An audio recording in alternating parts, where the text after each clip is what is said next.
Bienvenue, vous êtes sur RTI 1. Je vous donne les titres de l'actualité pour ce 27 juillet. Rencontre historique du président Alassane Ouattara et de l'ex-président Laurent Gbagbo ce mardi au palais présidentiel d'Abidjan. C'est une première depuis la crise post-électorale. Cette entrevue, très attendue, s'est déroulée dans un climat détendu et amical. Les deux hommes s'en félicitent d'ailleurs. La police du Burkina Faso s'enrichit de nouveaux effectifs. Après 2 années de formation, la promotion 5 en fin de cycle a été baptisée Promotion Unité par le président du Burkina Faso. Elle a effectué sa sortie ce 27 juillet à Ouagadougou avec 10 commissaires et une centaine d'officiers. 9e conférence au sommet du traité d'amitié et de coopération entre la Côte d'Ivoire et le Burkina Faso. Le conseil conjoint de gouvernement a été coprésidé par les premiers ministres ivoiriens et burkinabés. De nouvelles perspectives ont été évoquées pour le renforcement de la relation ivoiro-burkinabé. Et puis baccalauréat 2021 en Côte d'Ivoire, 87 097 candidats admis, un taux de réussite de 29,24%, soit un recul de 10,84% par rapport à 2020. Bonsoir à tous, en particulier à vous qui nous suivez depuis la Côte d'Ivoire et le Burkina Faso. Le 20h de ce mardi 27 juillet est largement dominé par le traité d'amitié et de coopération entre la Côte d'Ivoire et le Burkina Faso. Il est diffusé simultanément dans les deux pays. Et pour cela, nous sommes deux sur ce plateau. Jean-Emmanuel Ouedraogo est journaliste présentateur sur la RTB, Radio-Diffusion Télévision du Burkina Faso. Bonsoir Jean-Emmanuel. Bonsoir Fatou Fofana. Nous sommes ravis de partager ce temps d'antenne avec vous. C'est un plaisir partagé. Et on ouvre donc ce journal spécial par la rencontre cet après-midi au palais présidentiel d'Abidjan du président Alassane Ouattara et de l'ex-président Laurent Gbagbo. C'est la toute première fois que les deux personnalités politiques se retrouvent depuis la crise post-électorale. Elle était annoncée, attendue et même espérée et elle a bel et bien eu lieu. La rencontre entre le président Alassane Ouattara et l'ancien président Laurent Gbagbo, c'était cet après-midi et c'est sans doute l'image du jour. Les deux personnalités main dans la main face aux objectifs sur le perron avant leur entrée au palais présidentiel pour un tête-à-tête. Des échanges directs entre les deux leaders politiques de bon augure pour la suite du processus de réconciliation. Viviane Amien. La rencontre entre le président de la République, Alassane Ouattara, et l'ex-chef de l'État, le président Laurent Gbagbo, s'est déroulée dans une ambiance très décontractée. 17h22, le véhicule 4x4 du président Laurent Gbagbo s'immobilise devant l'entrée du Petit Palais, où le président de la République, Alassane Ouattara, l'attend sur le pas de l'entrée. Les deux hommes échangent une accolade chaleureuse et posent sourire aux lèvres devant les objectifs des caméras et des appareils photo. Pour l'occasion, le palais présidentiel enregistrait une affluence record de médias nationaux et internationaux, personne ne voulant se faire compter l'événement. Le président de la République, Alassane Ouattara, et son hôte se sont retirés à l'intérieur du bâtiment pour s'entretenir. Leurs échanges ont duré un peu plus d'1 heure d'horloge. Assisté à l'entretien, côté présidentiel, le directeur exécutif du RHDP, Adama Bictogo, le ministre conseiller spécial du président de la République chargé des affaires politiques, Cissé Bakongo, le ministre directeur de cabinet du président de la République, Fidel Sarasoro. La délégation du président Laurent Gbagbo comprenait le secrétaire général du FPI, Assoa Adou, le président du groupe parlementaire EDS, président du comité de contrôle du FPI, Hubert Oulaye, le président d'EDS, Georges Armand Ognien. À la fin de l'entretien, le chef de l'État, le président Alassane Ouattara et son hôte, le président Laurent Gbagbo, se sont livrés à la presse. Je suis venu rendre visite au président Alassane Ouattara, que je connais depuis longtemps. Et on a parlé fraternellement, amicalement. Et je suis très heureux de cette discussion que nous avons eue. Je suis très heureux parce qu'elle était très détendue et je suis fier de ça. Je suis fier de ça. J'ai souhaité que de temps en temps, on puisse avoir ce genre d'entretien qui détendent l'atmosphère dans le pays. En ce qui me concerne, j'ai surtout parlé avec le président, j'ai insisté sur les prisonniers qui ont été arrêtés au moment de la crise de 2010-2011 et qui sont encore en prison. Alors, j'ai dit au président, et vous serez d'accord avec moi, que j'étais leur chef de file. Et moi, je suis dehors aujourd'hui. Et ils sont en prison. Et j'aimerais que le président fasse tout ce qu'il peut pour les libérer. Et le président a les moyens, mais c'est lui qui juge l'opportunité et des moyens et des moments pour ces libérations. Donc, j'ai insisté sur ça. À part ça, on a parlé de la Côte d'Ivoire qui doit aller de l'avant, qui doit marcher, qui doit se parler, qui doit discuter, n'est-ce pas, Alassane? Bien sûr. Voilà. Ouais. Enfin, excusez-moi, n'est-ce pas, Monsieur le Président? Voilà. Donc, je te laisse la parole. D'accord. Voilà. Ben, écoute, mon cher Laurent, merci beaucoup. Merci d'être venu pour cette rencontre, que tout le monde demandait d'ailleurs. Mais les gens ne savent pas que nous sommes parlés, que nous sommes des amis depuis des décennies, ce qui ne nous rend pas jeunes. Hein, et par conséquent, les calendriers et les opportunités nous ont amenés donc à avoir cette rencontre aujourd'hui. Moi, je dois dire que j'en suis ravi.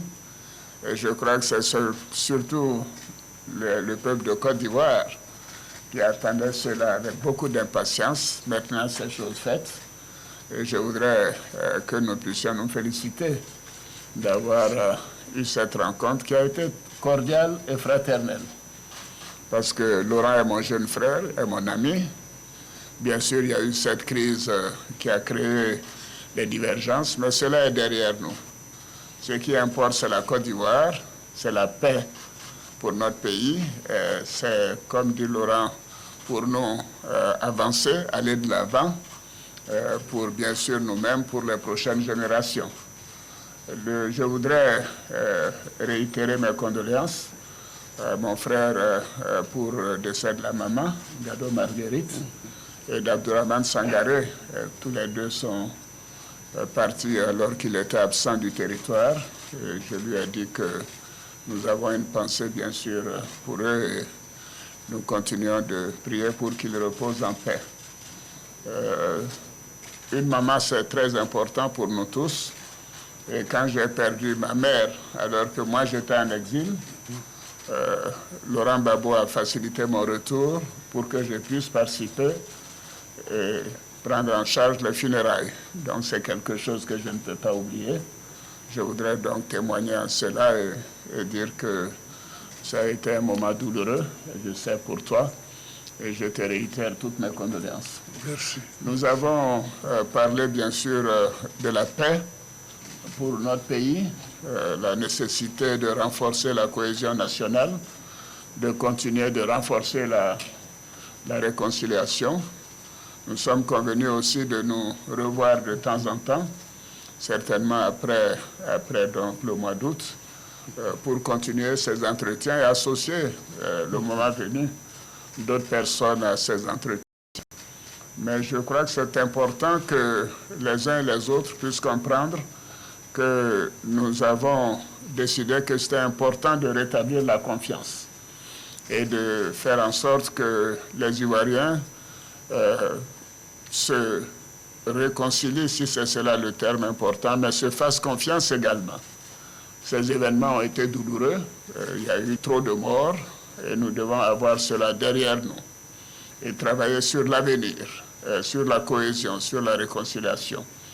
Nous avons un beau pays et nous sommes mis d'accord que nous continuerons de travailler ensemble et de faire en sorte que la Côte d'Ivoire continue de progresser, d'aller de l'avant. Laurent, je te remercie. Donc je te dis à très bientôt. À très bientôt. À très bientôt. Nous aurons l'occasion de nous revoir après la fête nationale. Merci. Merci beaucoup. Merci. Rencontre amicale et fraternelle qui vient apporter un nouveau souffle à la réconciliation des cœurs en Côte d'Ivoire. 10 nouveaux commissaires et 100 officiers prêts à servir le Burkina Faso. C'est la QV 2021 de l'Académie de police, la 5e promotion. Leur sortie officielle a eu lieu aujourd'hui même à Ouagadougou après 2 ans de formation. Ils ont été baptisés Promotion Unité par le président du Faso qui a présidé la cérémonie. Compte rendu, Issa Kafando et Draman Guéné. 10 commissaires, 100 officiers. Voici la 5e promotion de l'Académie de police qui se dresse fièrement devant le président du Faso. Salut au drapeau, revue de troupes et baptême de la promotion. La promotion s'appellera Promotion Unité. La promotion Unité, c'est 100% de succès, tous dignes de porter les épaulettes. Le major d'abord, les autres commissaires ensuite et les officiers pour finir. Nous sommes à présent pleins dans la tête et pleins dans le cœur. La situation sécuritaire dégradante et les multiples attaques dirigées contre les populations civiles et les différentes positions des forces de défense et de sécurité nous interpellent sur la nécessité de nous mobiliser sans réserve aucune pour sauver la mère patrie et léguer aux générations futures un pays de paix. Des cadres de la police qui rejoignent le terrain au moment où la sécurité du territoire est mise à rude épreuve. Terrain très hostile, mais le parrain de la promotion fait confiance à ses filleuls. C'est dans ce contexte sécuritaire sans précédent dans l'histoire du Burkina Faso que vous êtes amenés à faire exécuter les mesures relatives à la sûreté de l'État et des institutions. C'est dans ce contexte d'attaques récurrentes contre notre peuple que vous êtes appelés à faire appliquer les mesures relatives à la sécurité des personnes et des biens. Et ce nouveau rôle n'en est que plus exaltant. C'est dans ce contexte de résilience nationale que vous aurez la charge de diriger des équipes et à donner des ordres dont l'exécution pourra engager la vie des femmes et des hommes que vous commanderez. Comme ce fut le sort des 11 valeureux policiers qui ont trouvé la mort le 21 juin dernier au cours d'une embuscade mortelle sur l'axe Barsalgo-Foubé et dont je salue la mémoire et la bravoure. Il n'y a pas de héros solitaires et nous avons l'obligation de nous mettre ensemble et de travailler à rang serré. Du reste, l'ennemi en face ne fait aucune distinction entre les tenues quand il attaque. Tous unis, rien d'impossible. Et à l'unisson, commissaires et officiers rendent le grand salut au président du Faso, signe d'allégeance aux institutions de la République. Je voudrais souhaiter à chaque élève qui quitte cette académie beaucoup de succès dans leur carrière, pleine de professionnalisme, pleine de dignité, comme je l'ai dit tantôt, et que ce qu'ils ont appris à l'école permette de consolider les relations que nous voulons entre nos dispositifs de sécurité et nos populations. Cela est important parce que autant nous devons exiger des populations le respect de nos agents de sécurité, principalement des agents aussi de police, autant nous devons avoir un comportement de respect également vis-à-vis de ces populations. C'est deux choses qui se tiennent. Fin de cycle pour la 5e QV qui transmet le fanion de l'Académie à la 6e promotion.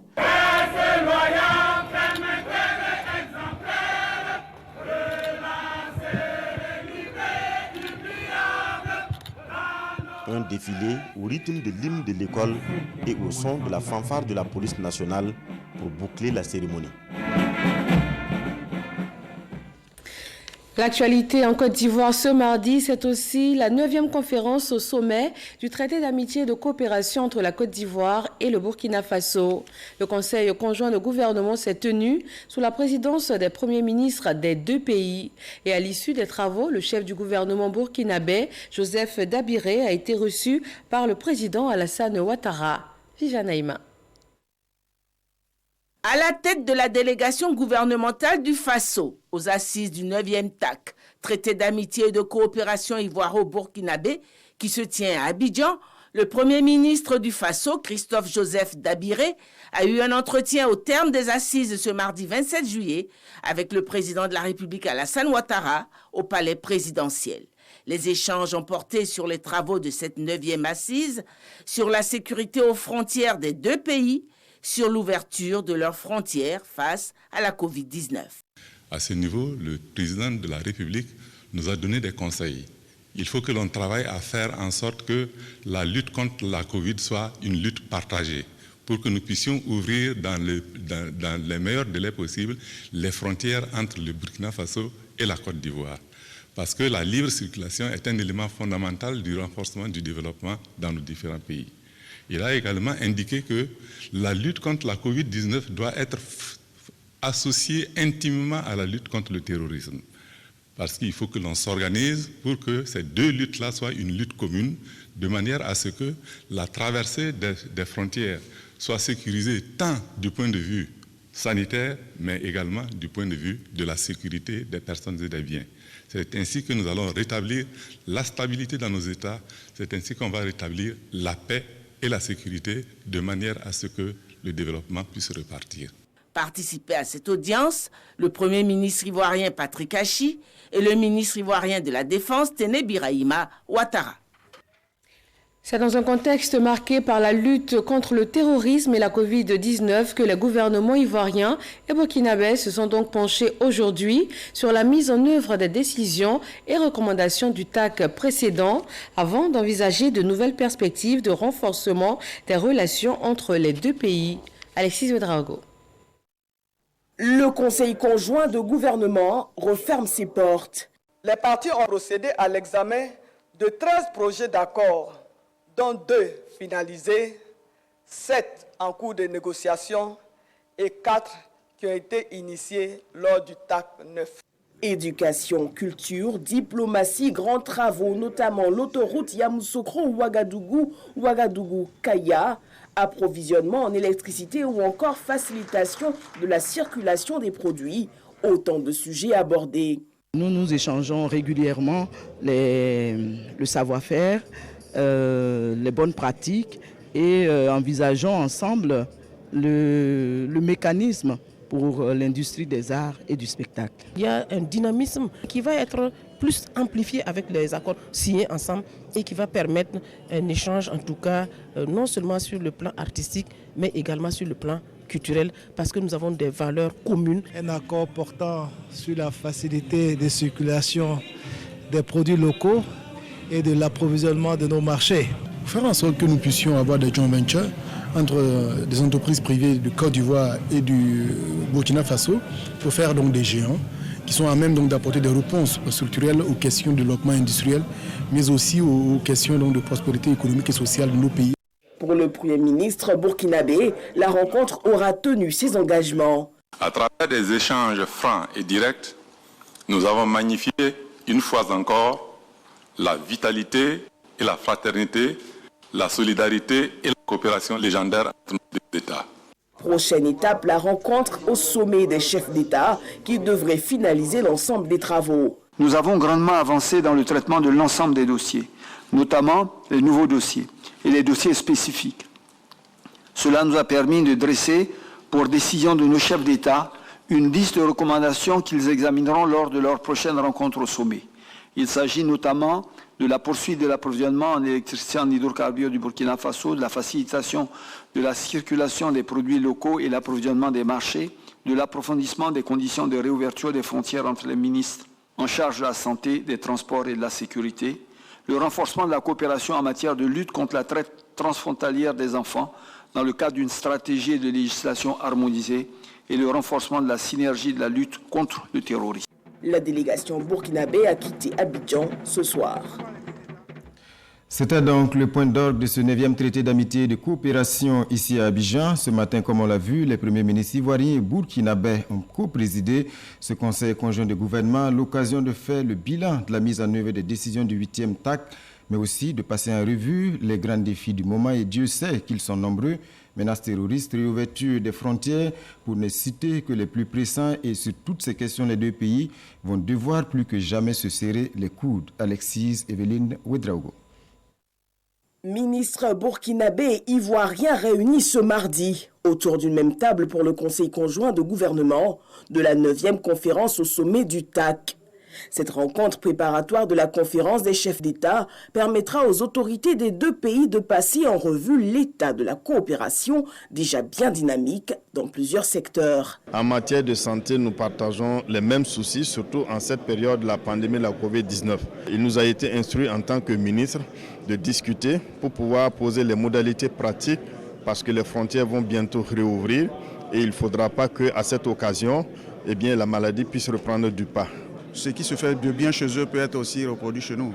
La médecine traditionnelle, par exemple, nous avons donc un axe de collaboration pour voir comment faire évoluer donc la médecine traditionnelle chez nous. Le Premier ministre burkinabé, à l'entame de son mot, marque une pause pour saluer la mémoire des défunts premiers ministres Amadou Gon Coulibaly et Ahmed Bakayoko, qui auront joué un rôle important dans la mise en œuvre des décisions et recommandations du TAC. À l'heure où les défis sous-régionaux se font de plus en plus importants, Christophe Dabiré invite à une action renforcée, notamment sur la sécurisation des frontières.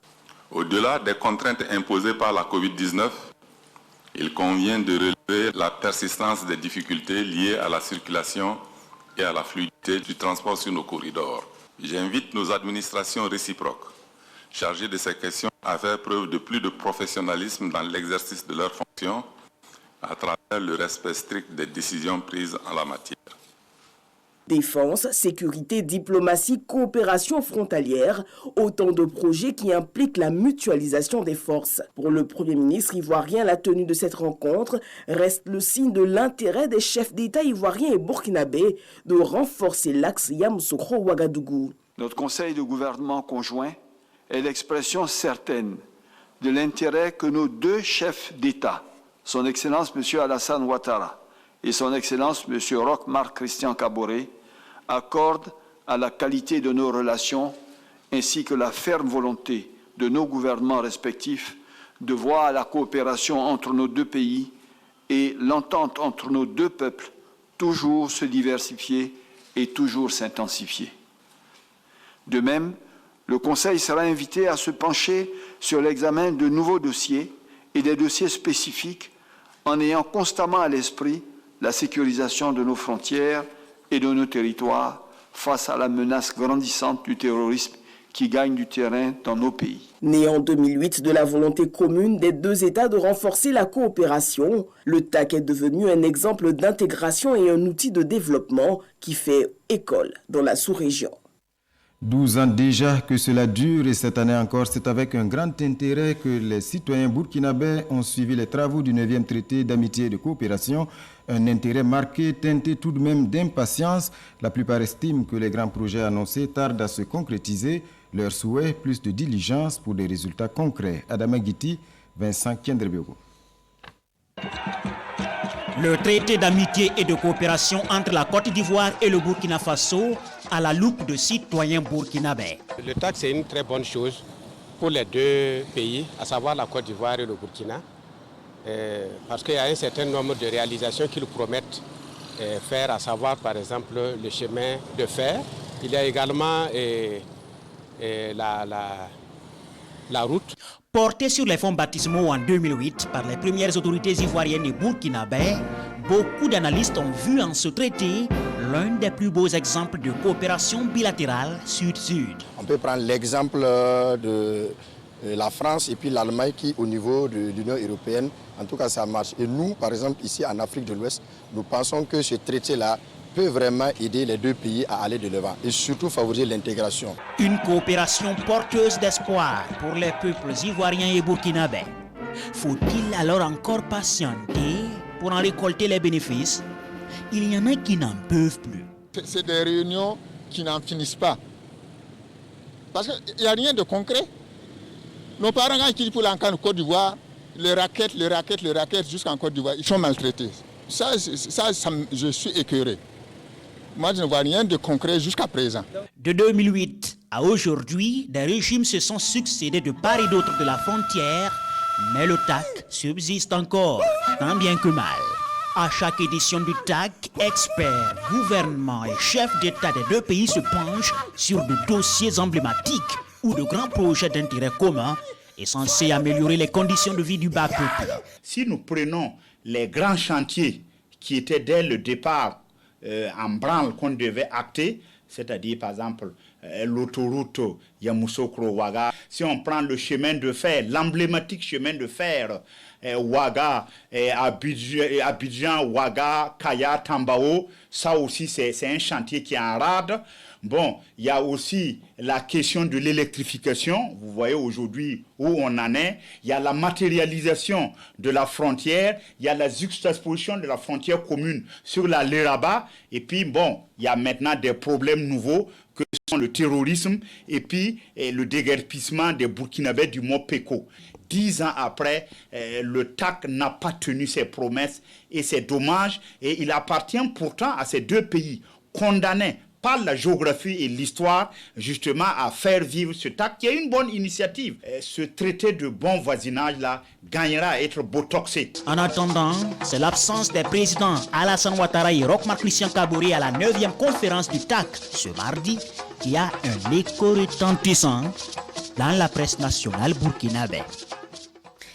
Ce TAC laisse donc entrevoir de nombreux espoirs, autant côté burkinabé qu'ivoirien, car si l'on retrouve des Ivoiriens bien intégrés au Burkina Faso, la Côte d'Ivoire abrite une forte communauté burkinabé. Dans la région de la Nawa, sud-ouest de la Côte d'Ivoire, les ressortissants du pays des hommes intègres se retrouvent dans de nombreux secteurs d'activité, comme la cacaoculture ou encore le commerce. Mahama Traoré nous amène à leur rencontre. Méagui, département de la région de la Nawa, connu pour être le nouveau fleuron de la cacaoculture ivoirienne. En témoignent ces nombreux champs de cacao qui entourent la ville. À l'origine de ce succès agricole, la forte implication des migrants burkinabés, elle date de plusieurs décennies. Après l'exploitation forestière, les Blancs, ils voulaient partir. Beaucoup de leurs travailleurs étaient des Burkinabés. Donc certains, après les travaux avec les Blancs, on préférait rester ici. On sollicitait des terres. Le père de Moussa est de cette génération. À son décès, Moussa a dû arrêter ses études pour s'occuper de l'exploitation familiale. 10 hectares de cacaoyers qui produisent en moyenne 5 tonnes de fèves par an lors de la grande saison. Une activité prospère qui a permis à Moussa de lancer d'autres affaires. On a une boutique et puis on a un tout petit magasin aussi de portable. On se débrouille un peu. Le cacao nourrit son homme. Mais avec l'école qu'on a fait un peu, on voit que si on diversifie un peu de côté, si on focalise seulement sur le cacao, bon, souvent c'est insuffisant, quoi. Dans les années 80, le cacao a aussi attiré les parents d'Aruna à Méagui. Aruna Savadogo est aujourd'hui propriétaire de 86 hectares de plantations et même d'une coopérative qu'il a créée en 2007. On gérait beaucoup de choses, on vendait cacao comme ça, mais il n'y a pas de retour. On ne peut rien faire. C'est à cause de ça on a créé une coopérative pour permettre les parents producteurs pour faire dépôt-vente. En l'air que j'étais pas là, j'ai presque 400 tonnes qui est en dépôt-vente. Selon la représentation du Conseil supérieur des Burkinabés de l'extérieur, plus de 2 millions de ressortissants vivent dans la région de la Nawa. La moitié exerce dans la filière cacao. Certains ont choisi le commerce. C'est le cas de cet importateur de pièces détachées qui a pourtant commencé comme réparateur de motos dans les années 80. Quand je venais ici même, j'étais en location. Mais j'ai fait du truc, j'ai construit chez moi, j'ai construit pour moi. J'ai construit presque 3 à 4 cours à Méagui. Bon, j'ai construit à Abidjan, j'ai construit à San Pedro. Bon, on ne parle pas de soubri. Donc, je peux dire merci. Grâce à Bakoui, grâce aux Ivoiriens, vraiment, j'ai vu bien. À Soubré, capitale de la région de l'Anawa, on retrouve également une forte communauté burkinabé. Natif de Pricro, Mamadou s'est installé dans cette ville comme libraire avant de se lancer dans la vente de mobilier et plus tard dans l'imprimerie. Lorsque le cacao marche, tout marche. Les coopératives, les commerçants, tout le monde a besoin de paperasse. Ils impriment des carnets, des reçus, des bordereaux, des factures, voilà. Donc c'est vrai, c'est lié. Quand il y a la traite, l'imprimerie aussi bouge. Mamadou révèle même que ses compatriotes continuent toujours d'affluer vers l'Anawa pour son attrait économique.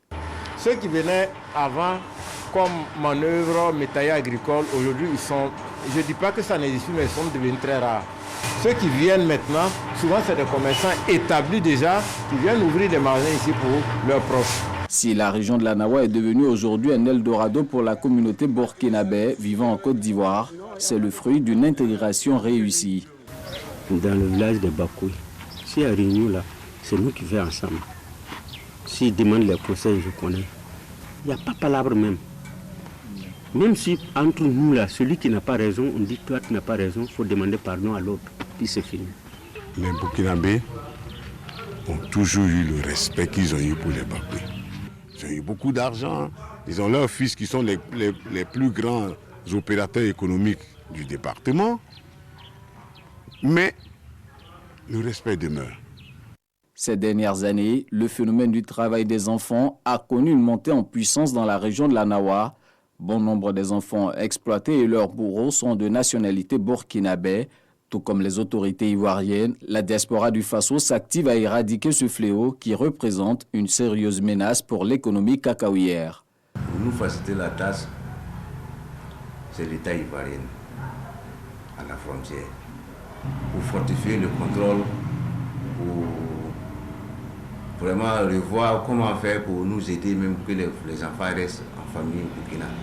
Un enfant qui va venir du Burkina en Côte d'Ivoire, il faut vraiment les documents nécessaires, il faut les preuves qui prouvent que vraiment il vient en famille, celui qui l'accompagne, il est de la famille ou bien il est apte, il a les documents nécessaires pour amener l'enfant à bon port. Là, comme ça, vraiment, ça nous arrange. Tout le souhait des Burkinabés installés dans l'Anawa est de voir les gouvernements des deux pays décider de la réouverture des frontières terrestres communes fermées en raison de la crise sanitaire. Une communauté burkinabé bien installée en Côte d'Ivoire, des Ivoiriens également intégrés au Burkina Faso, et cela crée un autre type de coopération un peu plus personnelle cette fois. Effectivement, Fatou Fofana, c'est le cas de Akissi Viviane Ngoran, épouse Sawadogo. Elle fait partie aujourd'hui des anciens de la communauté ivoirienne au Burkina, un pays qu'elle a découvert dans les années 70. Obligée à l'époque de rentrer avec son époux burkinabé, elle a dû s'adapter. Mais comme vous allez le voir 50 ans après, Akissi Viviane ne regrette rien, bien au contraire. Son histoire nous est contée par Sanouha Christine Koulibaly. Elle est ivoirienne d'origine et lui burkinabé. Les chemins de François Sawadogo et Akissi Viviane Ngoran se sont croisés un jour de l'année 1970 à Gagnoa en République de Côte d'Ivoire. Très vite, ils ont compris qu'ils étaient faits l'un pour l'autre. Commence alors une histoire, faite de concessions, de combats et surtout d'amour. De cet amour naîtra en 1972 une fille. Tout se passe bien jusqu'en 1976. François Sawadogo, hôtelier de profession, doit rentrer au pays car son employeur a étendu ses activités au pays des hommes intègres. Si pour Dame Viviane Ngoran, l'amour n'a pas de frontières et quitter son pays devient une évidence, pour sa famille s'ouvre une période d'incertitude. Quand une femme aime, elle ne craint rien. Je n'ai pas eu peur de tout laisser derrière. Au nom de l'amour, elle réussit à convaincre ses parents de la laisser faire ce saut dans l'inconnu. Après ce test réussi, Akissi Viviane Ngoran, affectueusement appelée Mamie Akissi, s'adapte et se lance dans la restauration pour soutenir son époux. Parallèlement, elle décide de servir de trait d'union entre son pays d'origine et son pays d'adoption, surtout de travailler à unir les Ivoiriens vivant au Burkina Faso. Le président Houphouët devrait venir au Burkina. Je me suis dit, pourquoi ne pas l'accueillir? J'ai réuni quelques personnes et nous sommes allés accueillir notre président. Durant son séjour, il nous a rencontrés. Dans les échanges, nous avons demandé une ambassade au regard de l'importance de la communauté ivoirienne. Aujourd'hui, Mamie ne regrette rien des 44 années de vie au Burkina Faso. Si l'histoire était à refaire, elle n'hésiterait pas un seul instant, nous confie-t-elle. Elle dit vivre heureuse avec sa fille et ses 4 petits-enfants. Elle a gardé ses habitudes alimentaires. Au menu aujourd'hui, du foutou d'igname à la sauce gnagna. Entre la Côte d'Ivoire et Burkina, nous sommes tous même chose. Il n'y a pas de... C'est comme un mariage, quoi. À l'image de leur union qui, malgré les péripéties de la vie, reste intacte, le couple Sawadogo invite les deux pays à renforcer davantage leur coopération, surtout face à la nouvelle donne sécuritaire. Jean-Emmanuel, après ce journal, vous serez également sur le plateau du débat politique avec Fatim Djedje. 90 minutes de débat sur les enjeux et les défis du traité d'amitié et de coopération entre le Burkina Faso et la Côte d'Ivoire avec comme invité les 2 ambassadeurs et les 2 directeurs généraux de la coopération bilatérale. Vous l'avez dit, je serai en compagnie de ma consoeur Fatim Djedje. Rendez-vous est pris donc pour 20h50. Merci Jean-Emmanuel. Pour le moment, nous changeons de registre pour parler éducation. Les résultats du baccalauréat ivoirien sont disponibles. Le taux de réussite s'élève à 29,24% contre 40,08% l'année dernière. C'est Forazegui.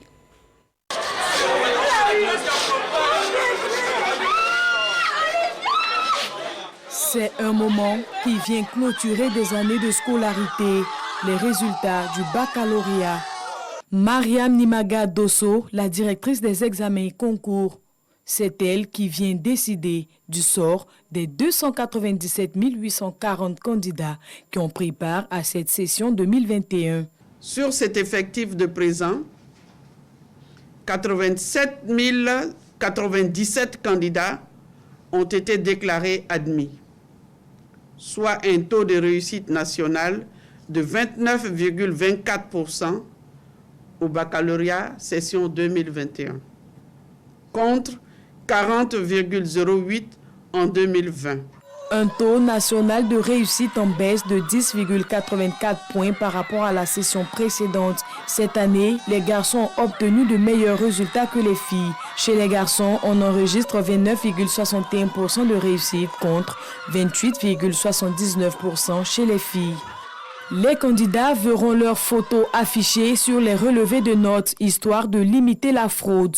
Les résultats sont également mis en ligne depuis 14 heures sur le site www.men-deco.org. Le délai pour introduire d'éventuelles réclamations dans les centres de composition respectifs est de 72 heures à compter du mercredi 28 juillet dès 7h30. Dans l'actualité culturelle, les mosquées de type soudanais du nord de la Côte d'Ivoire sont désormais classées au patrimoine mondial de l'UNESCO. C'était la ville historique de Grand Bassam en 2012. Cette fois, ce sont les mosquées de type soudanais, communément appelées mosquées de Samori Touré, qui font leur entrée sur la liste du patrimoine mondial de l'UNESCO. Un processus d'inscription couronné de succès pour la Côte d'Ivoire à la faveur de la 44e réunion du comité du patrimoine mondial qui se tient en ce moment même en Chine. Ces vestiges situés dans le nord du pays ont désormais le statut de trésor universel. Serge Koléa. Les mosquées de type soudanais font désormais partie du riche et sélectif répertoire des biens labellisés UNESCO. L'inscription de ces édifices religieux, 8 au total, a été validée ce mardi 27 juillet à Fanzhou en Chine. La 44e réunion du Comité du patrimoine mondial classe ainsi ces trésors centenaires au rang de biens universels. Nous félicitons l'État de Côte d'Ivoire pour cette nouvelle proposition. Nous enregistrons le deuxième bien culturel qui est une spécificité dans la sous-région. Pour nous, c'est une plus-value. Ça fait cette diversité que nous avons toujours voulu. Depuis plusieurs années, les experts du ministère de la Culture, de l'Industrie des Arts et du Spectacle ont préparé le dossier. Le résultat est tout simplement une victoire pour la Côte d'Ivoire et pour tous les acteurs. C'est le résultat d'un long travail qui a commencé dès 2015. Ces mosquées de type soudanais ont plus de 100 ans. Ce sont des œuvres d'art et d'histoire et en tant que telles, ces éléments participent bel et bien à ce qu'on appelle l'industrie touristique. Après la ville historique de Grand Bassam en 2012, la Côte d'Ivoire s'illustre une fois de plus avec les mosquées de type soudanais, 8 au total, construites au nord du pays. Elles ont été jugées d'intérêt exceptionnel et considérées comme héritage commun de l'humanité. Et ce journal conjoint est terminé. Merci Jean-Emmanuel Ouedraogo. Nous avons été ravis de le présenter en votre compagnie. Merci Fatou, merci à tous de nous avoir suivis. Nous vous souhaitons un très bon retour au Burkina Faso. Bonsoir à tous.